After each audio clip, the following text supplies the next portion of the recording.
Hello everyone, welcome to VET Talks. This is episode 4. Today we are with Giulia Meschino, Secretary General of EVTA, the European Vocational Training Association. Welcome, Giulia.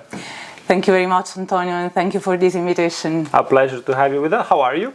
I'm okay, thank you very much. All is good? Yes. Is this your third podcast? Yes, it is my first podcast. Okay, good to break the ice. Well, it's a pleasure to have you with us, of course, with all your experience.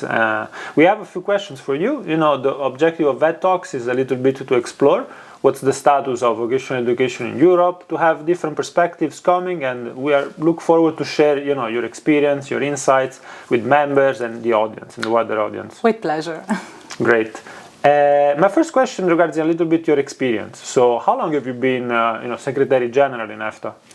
Well, Secretary General, it's not that long because I was appointed as Secretary General just 1 year and a half ago, or 2 years, more or less. But I've been working for EVTA since 2013. Okay. I started with an internship experience. It's been a long ride. Yeah, it's been quite a long ride because I must say that vocational education and training was not in my background. Okay. I studied international relations and diplomacy, and my ideal work when I was a teenager and at university was becoming a diplomat. Okay. But then, after some experiences we're not so far from there. No, indeed, actually, because at the end of the day, what I do for EVTA is external relations. So somehow I followed a little bit the path, but it was quite exciting to end up working in a sector like education and training, because it was not at all in my plans. But then, thanks to many different experiences that I had in my life, visiting different countries and working there, I appreciated a lot the importance of education and vocational training, and also the opportunities that the European Commission gives to educational institutions and training providers to cooperate and develop new methodologies, new tools. True. There are many exciting opportunities, things that have been happening. Any of these episodes from the past that said, okay, now it's happening, now I'm moving towards education, towards VET? To be honest, it was by chance that happened, because after my working experience in Albania, I spent 1 year in Tirana with a program of the Italian cooperation, and I was working there with some NGOs that were cooperating in a project to fund migrants who had experiences in Italy and in Greece, and they decided to come back to Albania and start their own businesses. So we were working in this sector, and then I started also working a little bit in project cycle management.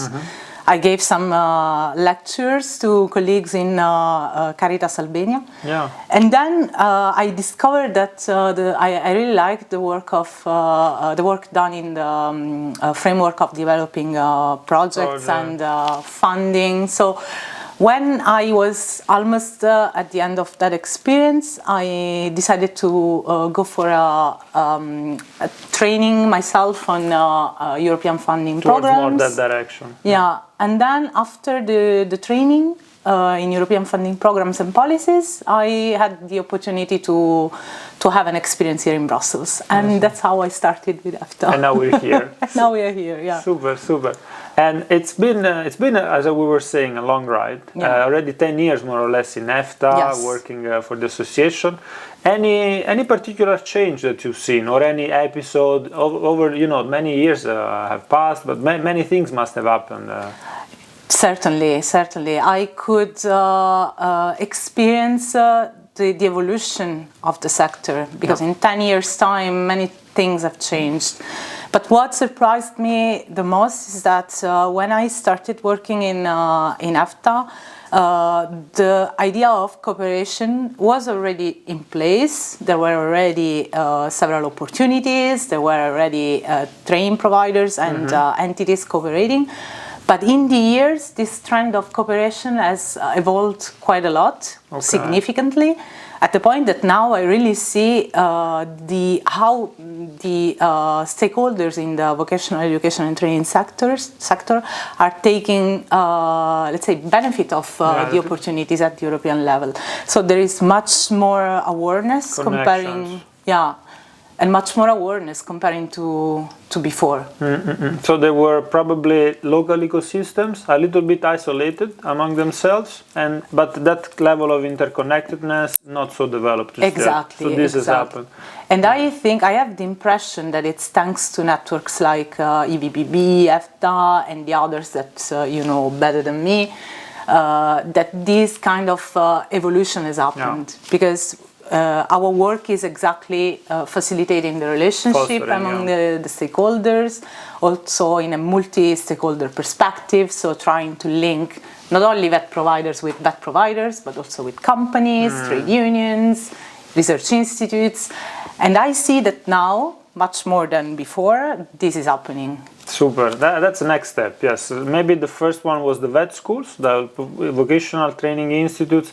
Now we are going a bit outward, you know, going and reaching out to other stakeholders, to companies, public institutions now put more attention to vet, I believe. Yeah, and not only in Europe, we are going even beyond Europe, because there is much more interest, global cooperation. To go abroad and to learn also from other contexts in the world. Indeed, you worked in Albania, as you said already. Do you see this expanding even more then? So like the lessons that we are learning, let's say in this last 10 years for vet, is it going even forward? Is there something that, you know, we could, for example, exploit in cooperation with other countries? I imagine Africa, I imagine, for example, Asia. Is there more cooperation there to be unfolded?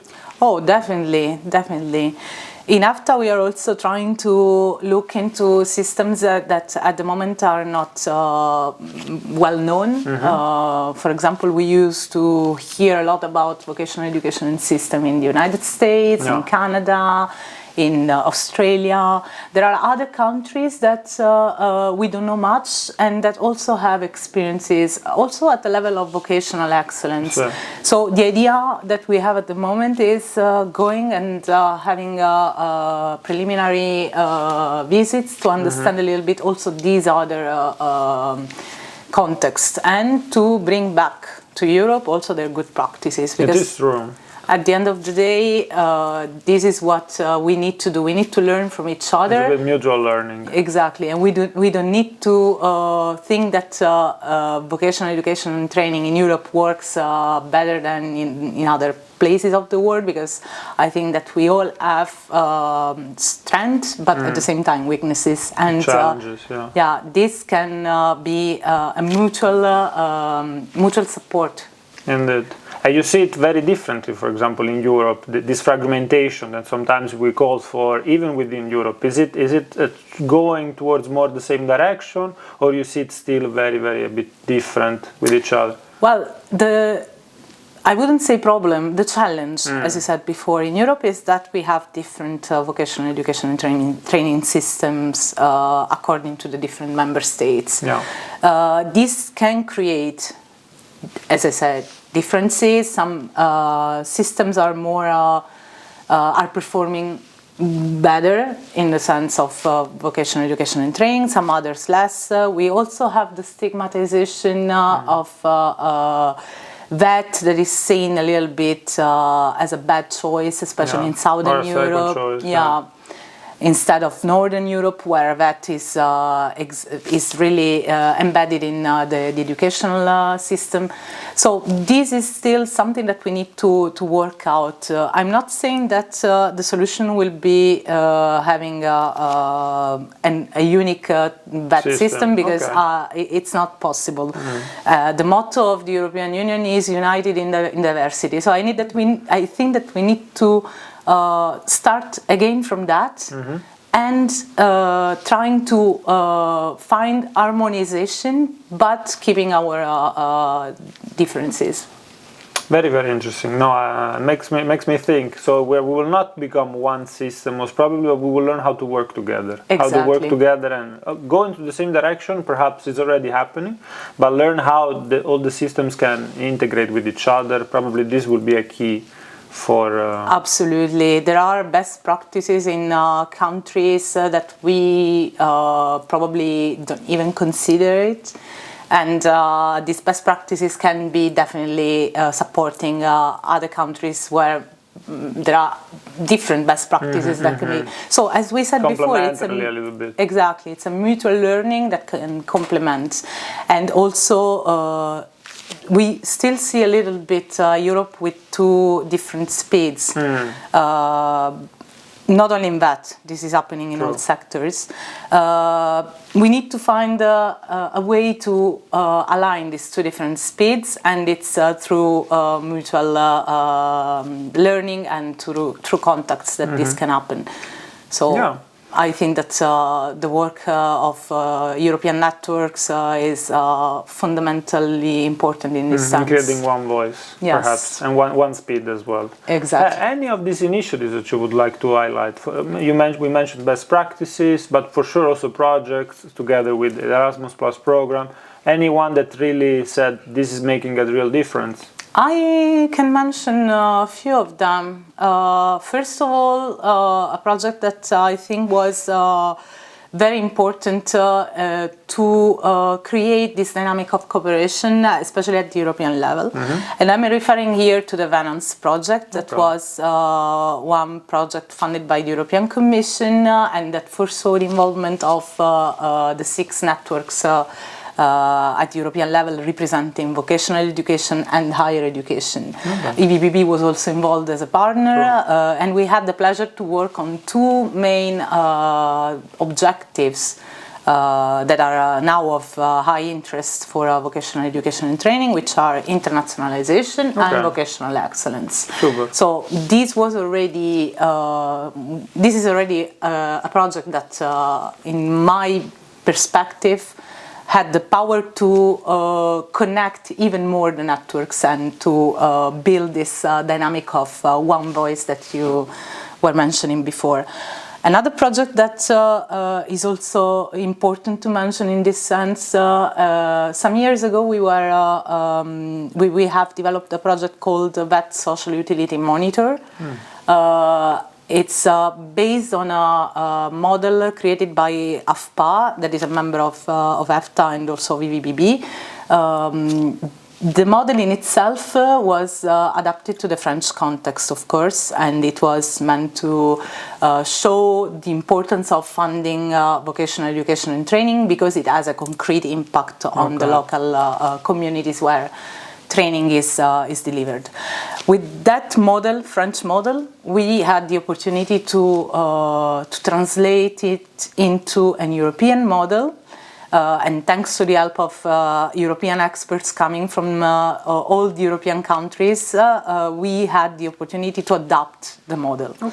And out of this model, we have created also a benchmarking tool, which is a practical tool that can be used by VET providers to have a snapshot of their performances in terms of social impact. And it's a tool that is also available in all the European languages.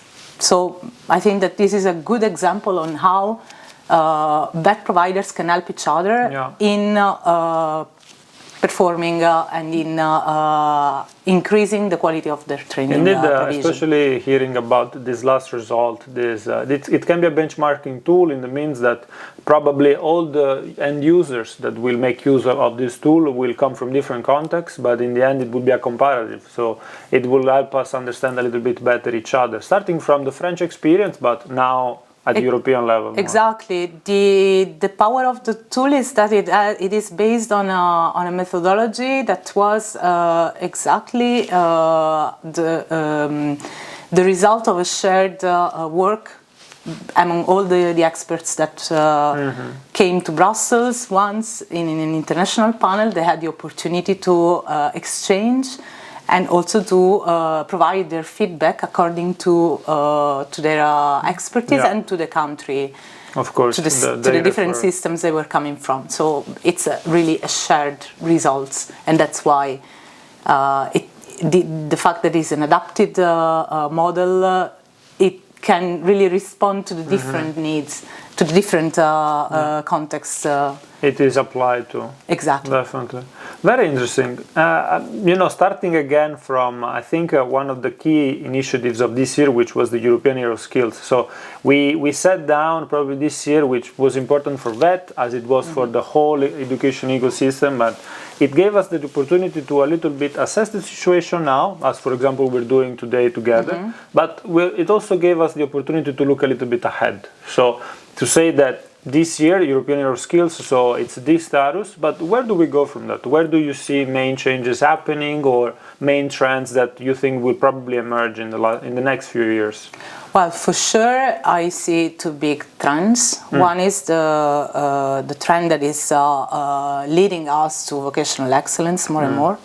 The work that has been done so far and the work that is going to be done on vocational excellence will be the pathway for VET in Europe to evolve and to somehow also harmonize a little bit. Because thanks to what we have done as networks, but also what we have done together with the European Commission and in particular with the European Training Foundation, I think that this is going to play a major role in the future. It is already playing a big role because we see more and more interest about the topic. At the very beginning, it was still a little bit unclear. Yeah, cloudy perhaps. Yeah, but after the Commission has developed quite a lot of literature about that, and now that we are going even more into practice with the creation of the real platforms, exactly, and the tool for assessing, for self-assessing vocational excellence, I think that this is going to foster more and more the cooperation. And not only between VET providers, but also with other key players of the sector. And the other big trend, as we have already recalled before, is the cooperation at the global level. This is also increasing. Before, I mean, when I started in EVTA 10 years ago, it was absolutely out of mind.